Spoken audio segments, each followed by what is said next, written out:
دوستان عزیزم سلام، امیدوارم حالتون خوب باشه. من رویه هستم و به کانال یوتیوب خودتون خیلی خوش اومدید. میخوام تو یک سری از ویدیوها درباره تجربه‌ام برای آزمون آیلتس صحبت کنم. حدوداً 6 ماه پیش، یعنی تیر ماه 1402 بود که من این آزمون رو با موفقیت پشت سر گذاشتم و نمره اوورال 7، به تفکیک هر اسکیل لیسنینگ 8، ریدینگ 7.5، رایتینگ و اسپیکینگ 6.5 شدم. ولی توی این پروسه اشتباهاتی رو مرتکب شدم، به خصوص درباره زمانبندی که دوست دارم بهتون بگم تا شما این اشتباهات رو تکرار نکنید. یکی از مهمترین مسائلی که موقع شروع یک کاری به ذهنمون میرسه و ذهنمون رو درگیر میکنه اینه که چه مدت زمانی نیازه تا به هدف دلخواهمون برسیم. خب آمادگی برای آیلتس هم از این قضیه مستثنا نبود و من خیلی درگیر این مسئله بودم و همش از اطرافیانم میپرسیدم که چند مدت زمان اختصاص دادن تا به نمره‌ای که بخوام برسن. ولی خب جواب این سوال به فاکتورهای خیلی مهمی بستگی داره که پیشتر حتما بهش اشاره میکنم.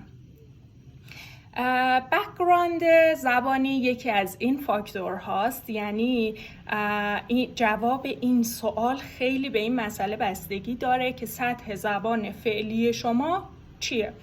من خودم حدوداً سال 92 تا 94 95 2.5 سال به صورت مستمر کلاس زبان عمومی رفتم و تنها بازی زمانی بود که من کلاس زبان رفتم و خیلی هم به زبان علاقه داشتم و دارم، ولی بعد از اون دیگه کلاس نرفتم. سطحم اون موقع آپر اینترمدییت بود، ولی به صورت غیر مستقیم توی دانشگاه یا محل کارم با زبان در ارتباط بودم، مقاله ترجمه می‌کردم، پادکست گوش می‌دادم و یک تصور اشتباهی که من داشتم این بود که فکر می‌کردم سطح من حداقل ثابت مونده، اگر پیشرفت نکرده حداقل تو سطح قبلی یعنی آپر اینترمدییت مونده. ولی یکی از بزرگترین اشتباهاتی بود که توی این دوره مرتکب شدم، چون در واقع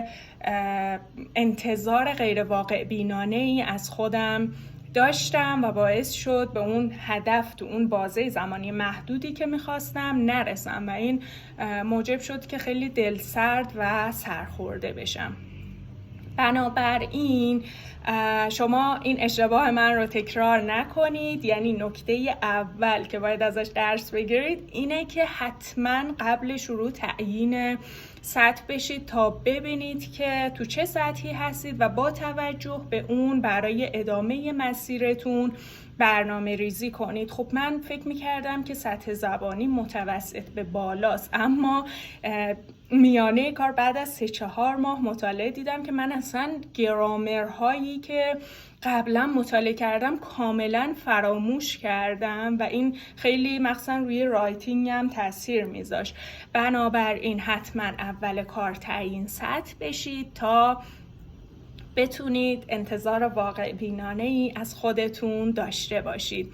مسئله دوم اینه که خب قبل اینکه من شروع کنم از بعضی دوستان میشنیدم که در بازه 2 ماهه آزمون آیلتس دادم و نمره 8 گرفتم و حتی از یکی از اطرافیان شنیدم که با سطح زبان ضعیف یا متوسط حتی توی 1.5 ماه تونسته آیلتس 8 بگیره و این باعث شد که اینها تو ذهن من گنجونده بشه و من همچین انتظاری از خودم داشته باشم.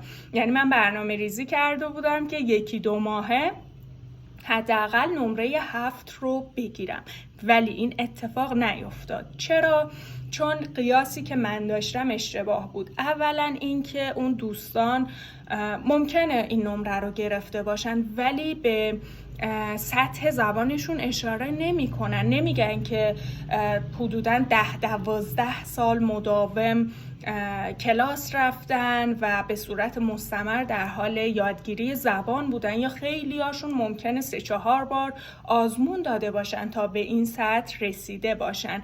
بنابراین به هیچ وجه خودتون رو با دیگران مقایسه نکنید تا در این تله های مقایسه نیفتید، چون باعث میشه که پس رفت کنید و زمانی که میبینید شما طبق اون انتظارتون پیش نمیرید واقعا باعث ناامیدیتون میشه که من خودم دچار این مشکل شدم، ولی خیلی زود به این اشتباه هم پی بردم و خودم رو از اون باطلاق کشیدم بیرون و تونستم ادامه بدم. این نکته رو هم بگم که این مقایسه کردن خیلی تو این مسیر اتفاق میفته.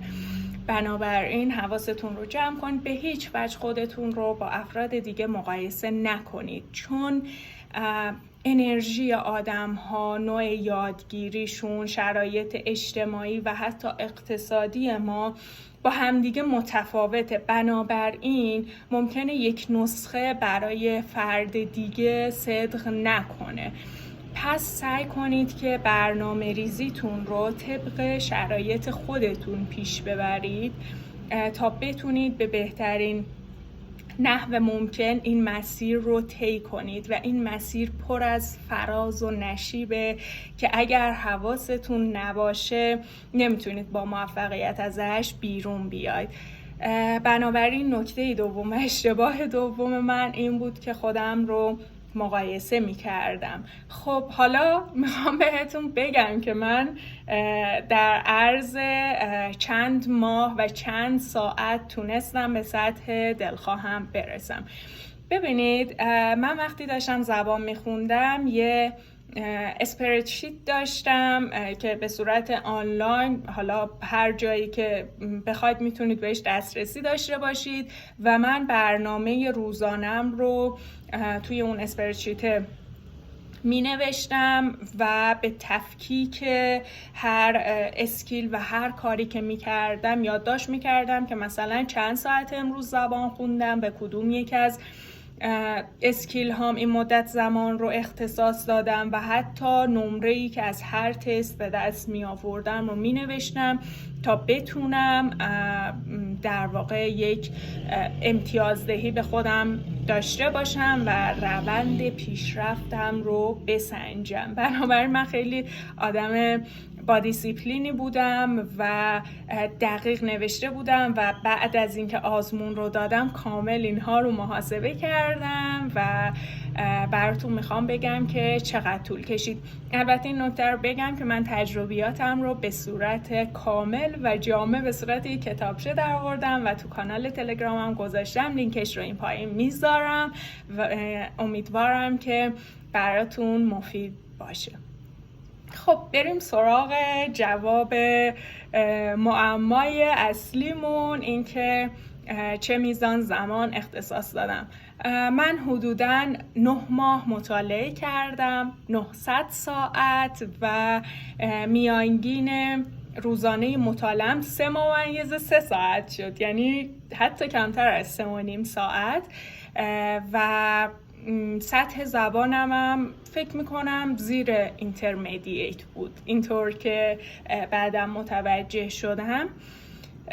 بنابراین اگر شما سطحتون اینترمدییت یا این حدودا باشه، با 900 ساعت مطالعه میتونید به سطحی که حالا این نمره‌ای که من کسب کردم برسید. اما این رو هم بگم که این فرد به فرد متفاوته و این در واقع یک حدودی برای اینه که شما زمانبندی دستتون بیاد.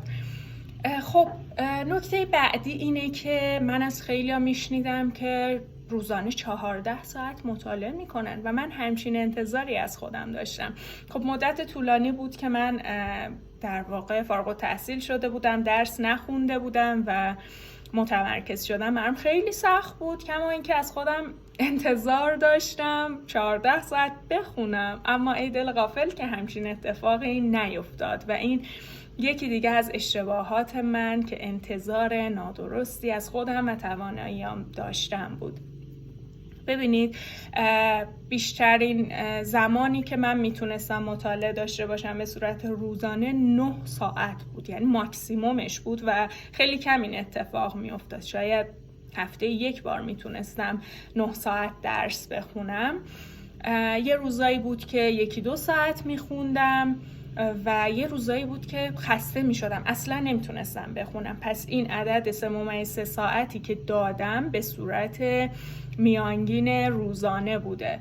این نکته هم بگم که اشتباه بعدیم و خیلی اشتباه بزرگی بود و اکیداً توصیه می کنم که این کار رو نکنید، این بود که من توی این 9 ماه 2 تا بریک 15-20 روزه به خودم دادم و رفتم مسافرت و در واقع بعد اینکه برگشتم مسافرت زهرمارم شد به خاطر اینکه من زبان رو کامل توی این مدت کنار گذاشتم و تست نزدم، تکنیک ها کامل فراموشم شد و شاید باورتون نشه بعد سفر 20 تا 30 روز طول کشید که من به سطح قبلیم برگردم، تکنیک هایی که در واقع قبلا استفاده می کردم رو دوباره برای خودم یادآوری کنم و این خیلی برای من سخت بود و چه بسا اگر این اتفاق نمی افتاد من خیلی زودتر شاید 6 ماهه میتونستم به هدف دلخواهم برسم. بنابراین حتما حواستون باشه، بریک به خودتون بدید، به هیچ وجه من این رو نمیگم، ولی حتی شده 1-2 ساعت روزانه تو همون زمانی که دارید استراحت طولانی مدت میکنید تست بزنید تا موارد و تکنیک ها رو فراموش نکنید.